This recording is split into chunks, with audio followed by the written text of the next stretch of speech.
Hello guys, இன்றைக்கி இந்த வீடியோவில் என்ன பார்க்க போகிறோன்னு பார்த்தீங்கன்னா, நான் ஒரு பிளாட் வாங்க போகிறேன், இல்லை ஒரு எம்டி லேண்ட் வாங்க போகிறேன். என்னென்ன திங்ஸ்லாம் நான் வந்து கன்சிடர் பண்ணிக்கும். ஏன்னா நாங்கள் ஒரு லேண்ட் வாங்குறப்போ எங்களுக்கு அவ்வளோவா எக்ஸ்பீரியன்ஸ் இல்லை. அது வாங்கினதுக்கப்புறம் தான் வாங்குறதுக்கு முன்னாடி சம்திங் எங்களுக்கு ஏதோ நாங்கள் கொஞ்சம் ரிசர்ச் பண்ணதால் என்னென்ன சர்டிஃபிகேட்லாம் இருக்கணும், என்னென்ன திங்ஸ் டாக்குமெண்ட்ஸ்லாம் தேவைன்னு சொல்லிட்டு நாங்கள் ஒரு ஸ்டடியே பண்ணோம். ஸோ அதை தான் உங்கள் கூட இன்றைக்கி ஷேர் பண்ணிக்க போகிறேன். ஃபர்ஸ்ட்டு வந்து நம்ம வாங்க போகிற பிளாட்டோட ஈஸி எடுத்து பார்த்துங்க. ஒரு 20 இயர்ஸ் 30 இயர்ஸ்க்கு எடுத்து பார்த்தீங்கன்னா இதில் எதனா லோன் இருந்துச்சுன்னா கண்டிப்பாக கிடையாது. பேங்க் பேரில் ட்ரான்ஸ்ஃபர் ஆகி அவங்க எந்த என்ஓசியும் கொடுக்காம அந்த இது வந்து பேங்க் பேரில் இருக்கும். இல்லை அடமானம் வச்சது எல்லாமே இந்த ஈஸி சர்டிஃபிகேட்டில் எல்லாத்தையுமே காமிக்கும். ஸோ நம்ம ஈஸி சர்டிஃபிகேட் 20 இயர்ஸ் 30 இயர்ஸ் எடுத்து பார்த்திங்கன்னா இதில் எதுவும் ஈஸியில் வில்லங்கம் எதுவும் இல்லை, எந்த ப்ராப்ளம் இல்லைன்னா நம்ம இந்த லேண்டை பர்ச்சேஸ் பண்ணலாம். First thing. நெக்ஸ்ட்டு வந்து கரெக்டான செல்லரோட நேமில் இருக்கா. இப்போ விற்க போகிறவங்களோட நேமில் தான் இருக்கணும் மோஸ்ட்டாக. வேறு யார் பேரில் இருந்தேன்னா அது வந்து சம்திங் தப்பாக இருக்குன்ற மாதிரி மீனிங் ஆகிடும். ஸோ சேல் டீட் விற்கிறவங்களோட பேரில் தான் அந்த நலப்பத்திரம் இருக்கணுன்ற மாதிரி நம்ம அதையும் கண்டிப்பாக செக் பண்ணோம். மெயின் திங் அதுதான். நெக்ஸ்ட் என்ன நம்ம செக் பண்ணோன்னு பார்த்திங்கன்னா, நம்ம வாங்க போகிற பிளாட்க்கு கரெக்டான சர்வே நம்பர் இருக்கா. லைக் வந்து எஃப்எம்பி ஸ்கெட்ச்லாம் அவங்க பண்ணி வச்சுருக்காங்க. லைக் வந்து நம்ம பத்திரத்துக்கு பின்னாடி அட்டாச் பண்ணி கொடுப்பாங்க. லைக் வந்து நம்மளோட பிளாட்டோட திங்ஸ் எல்லாத்தையுமே இது பண்ணி கொடுத்துருவாங்க. நம்மளோட லேண்டையுமே கரெக்டாக மெஷர் பண்ணி இருக்கணும். லைக் 1000 ஸ்கொயர் ஃபீட்டாக அகலம் எவ்வளோ, நீட் எவ்வளோன்னு சொல்லிட்டு கரெக்டாக மெஷர் பண்ணி நம்மளுக்கு இருக்கணும். இதெல்லாமே செக் பண்ணும். மெயின் திங் இதுவும் ஆல்சோ. நெக்ஸ்ட் வந்து ஒரு பிளாட்டை போய் நம்ம போயிட்டு அன்அப்ரூவ்டா இல்லை அஃபிஷியலே எதுவுமே இல்லை, எனக்கு கம்மியாக காசு கிடைக்குதுன்னு போயிட்டு என்றைக்குமே வாங்கக்கூடாது. பிகாஸ் இப்போ எல்லாமே மாறிடுச்சு. இப்போ நாங்கள் ரெஜிஸ்ட்ரேஷன் பண்ணுறதுக்கு அவ்வளோ ரூல்ஸ் அண்ட் ரெகுலேஷன் இருக்குது. ஸோ ஒன்ஸ் நீங்கள் ஒரு அப்ரூவ்டு பிளாட் வாங்க போகிறீங்கன்னா go for approved plot. Actually பாண்டிச்சேரியிலாம் பார்த்திங்கன்னா பிபிஏ தான் மெயின்னு சொல்லுவாங்க. இப்போ தமிழ்நாடு சைட்லலாம் பார்த்திங்கன்னா இந்த டிடிசிபி, இந்த ரேரா அப்ரூவ்டு, பட்டா ட்ரான்ஸ்ஃபர் எல்லாமே சொல்லுவாங்க. ஸோ எதனா ஒரு நார்மல் ஒரு 600 ஸ்கொயர் ஃபீட் வாங்குறீங்கனாலுமே கோ ஃபார் அப்ரூவ்டு பிளாட்.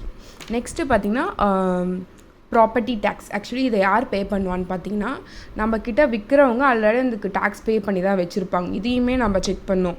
இதெல்லாம் எப்படின்னா கவர்மெண்ட்டுக்கோட ரெஜிஸ்டரில் இருக்குது. ஸோ நம்மளுக்கு ஈவன் ஃப்யூச்சரில் கூட நம்மளுக்கு எந்த ப்ராப்ளமும் இருக்காது. ஸோ எங்களுக்கு வந்து எங்களோட சேல் டீட் தான் இந்த டேக்ஸை பே பண்ணாங்க. ஆக்சுவலி இது அவங்க தான் பே பண்ணோம். ஸோ அவங்க வந்து எங்களோட செல்லர் பார்த்திங்கன்னா அவங்க ஃபாரினில் இருந்ததால் நாங்கள் வந்து கொடுக்குற அமௌண்ட்டிலேருந்து மைனஸ் பண்ணிக்கிட்டாங்க. ஸோ நாங்கள் பே பண்ணிட்டோம். கொடுக்குறப்ப எவ்வளோ டேக்ஸு மைனஸ் ஆகிட்டு இருந்தது பண்ணிவிட்டு நாங்கள் பேலன்ஸ் அமௌண்ட்டை பே பண்ணியிருந்தோம். மோஸ்ட்டாக வந்து பட்டா வந்து பாண்டிச்சேரியில் வந்து ட்ரான்ஸ்ஃபர் ஆகாமல் தான் இருக்குது. நாங்கள் நிறையா லேண்டில் செக் பண்ணி பார்த்தோம். அது ட்ரான்ஸ்ஃபர் ஆகாமல் இருக்குது. மேபி என்ன சொல்கிறாங்கன்னா மேபி அர்பனில் வந்து அவங்களே சேஞ்ச் பண்ணிகிட்ருக்காங்க. கொஞ்சம் டேஸ்க்கு அப்புறம் அவங்களே வந்து நோட்டிஃபிகேஷன் அனுப்பி கொஞ்சம் ஈஸியான வேலை வந்து ட்ரான்ஸ்ஃபர் பண்ணிவிடுவேன்னு சொல்லியிருக்காங்க. ஸோ அது மட்டும் தான் எங்களுக்கு வந்து ரொம்பவே கஷ்டமாக இருந்துச்சு, இது எப்படி பண்ணுறதுன்னு தெரியாமல். ஸோ ஓகே, நாங்கள் அதுக்கு என்ன பண்ணோன்னா மதர் டாக்குமெண்ட்ஸ் வாங்கிட்டோம்.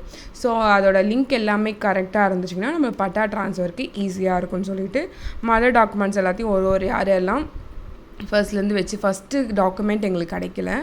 ஸோ அதுக்கு வந்து நாங்கள் கேட்டிருந்தோம். அது என்ன சொன்னாங்கன்னா இப்போ தான் சேஞ்ச் ஆகிடுச்சு. மோஸ்ட்டாக வந்து நீங்கள் வந்து ஸ்டார்டிங்கில் வந்து அது ரொம்ப பழைய காலத்து நிலன்றதால நாங்கள் அதுலேருந்து எங்களுக்கு கிடைக்கல. ஸோ சம் லிங்க்டு தான் எங்களுக்கு கிடச்சி. ஸோ அதை வச்சு நாங்கள் பட்டா ட்ரான்ஸ்ஃபர் பண்ணிக்கலாம்னு சொல்லிட்டு மதர் டாக்குமெண்ட்ஸ் எல்லாத்தையுமே நாங்கள் கலெக்ட் பண்ணிட்டோம். பட்டாவுமே ரொம்ப இதெல்லாம் இல்லை, அது கொஞ்சம் செலவு பண்ணணும்னு சொல்லிட்டு இந்த சேல் டீல் பண்ணாமல் வந்திருக்காங்க. ஸோ ஓகே, நம்ம வேணும்னா இப்போ நாங்கள் திருப்பி சேல் பண்ணுற மாதிரினா அதை நாங்கள் பட்டா ட்ரான்ஸ்ஃபர் பண்ண தேவையில்லை. ஓகே, நாங்கள் இனிமேல் இதில் லேண்டுலேருந்து வீடு கட்ட போகிறோம்னா நம்ம ட்ரான்ஸ்ஃபர் பண்ணிக்கலாம். ஸோ இந்த திங்ஸ் எல்லாமே ஒரு லேண்ட் வாங்குறப்ப நம்ம கண்டிப்பாக யோசிச்சுக்கணும்.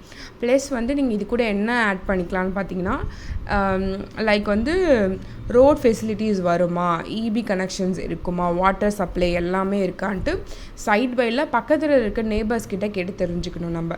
ஏன்னா நம்ம போயிட்டு இந்த புரோக்கர் ஒரு செல்லர்கிட்ட கேட்டால் அவங்க என்ன சொல்லுவாங்கன்னா மோஸ்ட்டாக அதெல்லாம் கண்டிப்பாக வந்துடும், நீங்கள் பயப்பட தேவையில்லை, இங்கே ரோடு வருது, தார் ரோடு வருது அப்படின்னு சொல்லுவாங்க.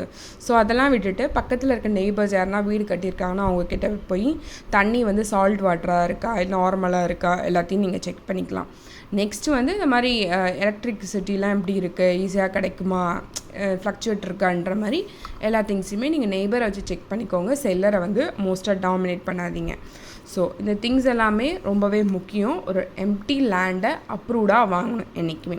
So guys, this is this main thing you have to consider. Okay guys, we'll see you on next video.